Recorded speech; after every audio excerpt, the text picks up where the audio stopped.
বিসমিল্লাহ কয় না, খায়া যখন ছেড়ে দেয় তখন আলহামদুলিল্লাহ বলে না, বাম হাত দিয়ে খায়, আবার বাম হাত দিয়ে খায়।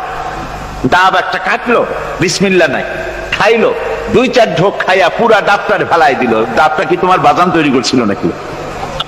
একটু বিসমিল্লাহ বললা না, একটু শুকরিয়া আদায় করলাম। আমি গত এই ডিসেম্বর গেল, ডিসেম্বরের 16 তারিখ আমেরিকা থেকে এসেছি। ওখানে দেখলাম তারা প্রতি নভেম্বর মাসের শেষ বৃহস্পতিবার থ্যাঙ্কস গিভিং ডে অবজার্ভ করে। তা আমি জিজ্ঞেস করলাম থ্যাঙ্কস গিভিং ডে জিনিসটা কি? ওরা বলল এটা হচ্ছে এই যে গড আমাদেরকে সারা বছর ভালো খাওয়াইছে, আমাদেরকে ভালোভাবে পড়াইছেন, সুন্দর রেখেছেন, এই জন্য আমরা গডকে থ্যাঙ্কস দেই নভেম্বরের এই শেষ দিনটিতে। সারা বছরের ভালো খাইছি, ভালো থাকছি, এই জন্য গভর্নমেন্টকে মানে গডকে থ্যাঙ্কস দিলাম। আমি আমার আলোচনায় সেখানে বললাম যে দেখেন রাশিয়ার সাথে আমেরিকার পার্থক্য তো এখানে, ওরা গডকে অস্বীকারই করেছে, গডই মানে না। আর এরা গডের নামাজ রোজা বা ইবাদত কিছু করুক আর না করুক, গডের অন্তত একটা ধন্যবাদ দেয়। ওরা ওদের ডলারে লিখেছে ইন গড উই ট্রাস্ট, প্রত্যেকটা ডলারে লেখা আমরা গডে বিশ্বাস করি। তো শুকর আদায় করলে তো আল্লাহ বাড়িয়ে দিবেন।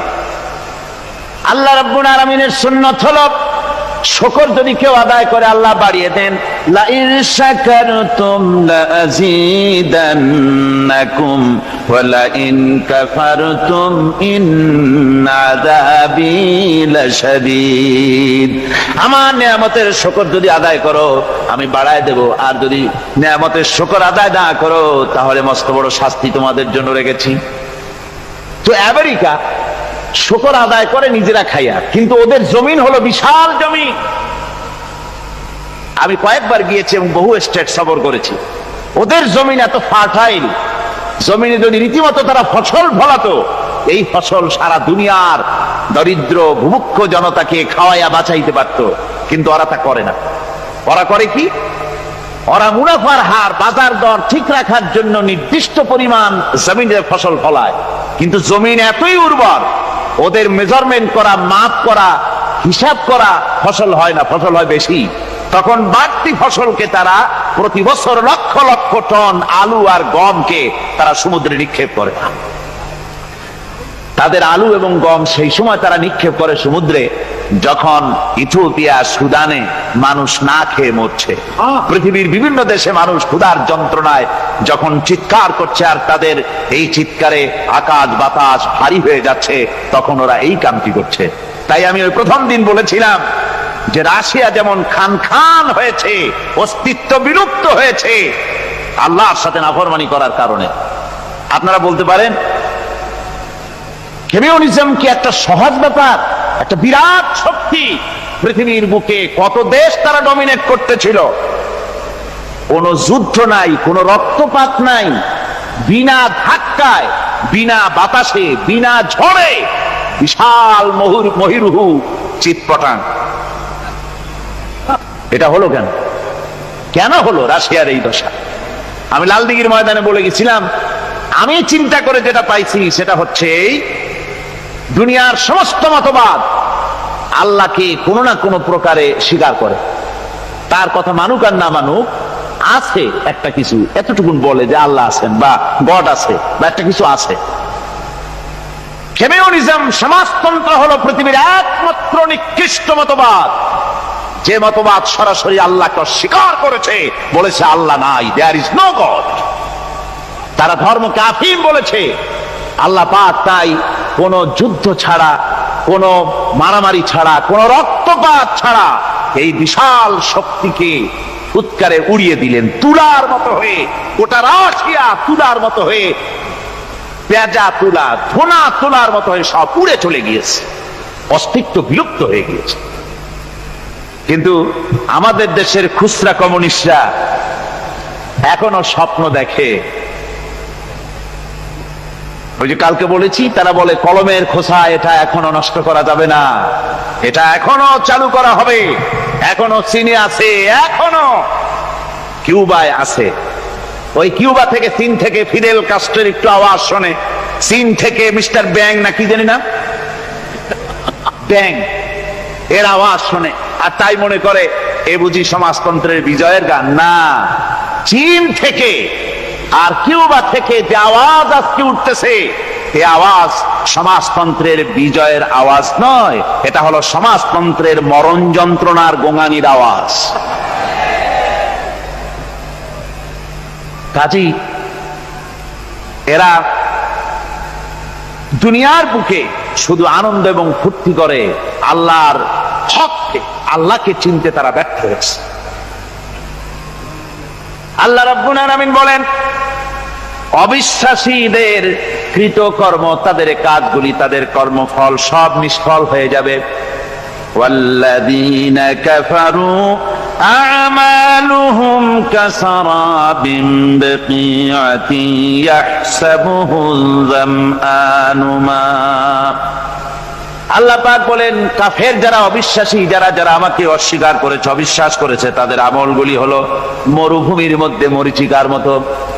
মরুভূমির মরীচিকা, মানুষ যখন মরুভূমির ভিতর দিয়ে যায়, পানির পিপাসা লাগে, দূরে দেখে পানি চিকচিক করতেছে, আর ওই মরীচিকা যেটাকে সে পানি মনে করেছিল, হাত্তা ইযা জাআহু লাম ইয়াজিদহু শাইআ, যেটাকে সে পানি মনে করে ছুটতেছিল, যখন কাছে গেল, আল্লাহ পাক বলেন কিছুই সেখানে পায় না, শুধু মরীচিকা, বালু আর বালু। এরকম করে যারা আমার দিনকে অস্বীকার করেছে, আমাকে অস্বীকার করেছে, তারা যত ভালো কাজ করুক আর যাই করুক না কেন, তাদের কৃত কর্মগুলি এভাবে সব নিষ্ফল। এ হলো এক কথা। 2 নম্বরের কথা হলো, ওরা মনে করেছিল সমাজতন্ত্র শান্তি দেবে, কমিউনিজম শান্তি দেবে, সোশ্যালিজম শান্তি দেবে, ক্যাপিটালিজম শান্তি দেবে। এই শান্তির চিন্তা করে অগণিত মানুষকে হত্যা করে সমাজতন্ত্রের রাজত্ব যখন কায়েম করলো, 70 বছরও চলে গেল, তারপরে তারা দেখলো হাত্তা ইযা জাআহু লাম ইয়াজিদহু শাইআ, কিচ্ছুই পেল না। তারা ক্ষুধার যন্ত্রণায় মরলো, কাপড় নাই, খাবার নাই। তারা ওই রাশিয়া থেকে, চেকোস্লোভাকিয়া থেকে, যুগোস্লাভিয়া দিয়া, রোমানিয়া থেকে, হাঙ্গেরি এবং পোল্যান্ড আর মঙ্গোলিয়া থেকে, সেখানে সমাজতন্ত্র তাড়াতে আমরা যাই নাই। আমরা সেখানে সমাজতন্ত্রের বিরুদ্ধে তাফসীর করি নাই, ব্যাখ্যা করি নাই, বক্তব্য রাখি নাই। ওই সব দেশ থেকে সমাজতন্ত্র তাড়াইছে কে? কারা তাড়িয়েছে? না না, ওরা নিজেরাই, সেই দেশের জনগণই এটাকে উৎখাত করেছে তাদের জমিন থেকে। আল্লাহ পাক বলছেন, যারা আমার দিনকে, আমার বিধানকে যারা অস্বীকার করবে, তারা এই অস্বীকারী অবস্থায় যদি মৌত হয়, আমার সমাজতন্ত্রী কোনো ভাই যদি এ মাহফিলে থাকেন, কমিউনিস্ট কোনো ভাই যদি এ মাহফিলে থাকেন, তাহলে শুনুন আল্লাহ কি বলতেছেন। আল্লাহর দিনকে, আল্লাহর কোরআন, পূর্ণাঙ্গ জীবন বিধান, অর্থনীতি আছে, সমাজনীতি আছে, রাজনীতি আছে, কথা যারা বিশ্বাস করে না, কোরআনকে শুধুমাত্র নামাজ, রোজা, হজ, যাকাত আর বেহেশত দোজখ যারা মনে করে, জীবন ব্যবস্থা মনে করে না, এই অবস্থায় যদি মারা যায়, আল্লাহ রাব্বুল আলামিন বলেন, ইন্নাল্লাযীনা কাফারু ওয়া মাতু ওয়া হুম কুফফারুন উলাইকা আলাইহিম লানাতুল্লাহি ওয়াল মালাইকাতি ওয়ান নাসি আজমাইন। আল্লাহ রাব্বুল আলামিন বলেন, আমাকে অস্বীকার করার অবস্থায়, আমার দ্বীনকে, বিধানকে অস্বীকার করার অবস্থায় যদি মৌত হয়ে যায়, তাহলে আল্লাহ, ফেরেশতা এবং তাম পৃথিবীবাসীর অভিসম্পদ তার উপরে হতে থাকে, লানত হতে থাকে। খালিদিনা ফিহা লা ইউখাফফাফু আনহুমুল আযাবু ওয়া লা হুম ইউনজারুন। এই অভিসম্পদ অবস্থায় তারা সব সময় লিপ্ত থাকবে, না তাদের আযাবকে কমায় দেওয়া হবে, আর না তাদের কোন রকম অবকাশ দেওয়া হবে। এখন আরো মজবুত কথা